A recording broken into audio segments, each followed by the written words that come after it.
maiksing istorya. Si Jonas Sultan po ang bumalik.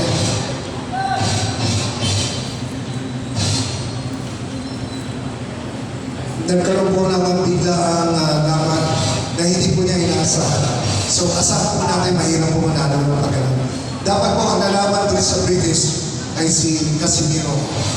Nagkaroon po ng problema si Casimiro na technical disqualification sa kanyang preparation. Bigla pong hinila ang ating kaibigan, Jonas Sultan. No? Siyempre, mahirap po yan. Warning preparation. Wala pong gano'n. No, siguro 1 in a million lang ang mangyayari. So Jonas, ano ba ang next plan mo sa buhay ko?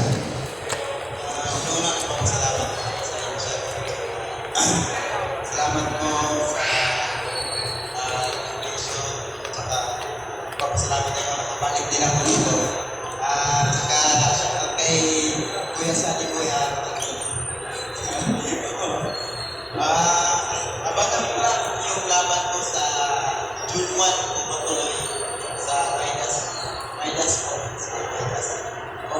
Kung matuloy sa Midas at WBC Christmas.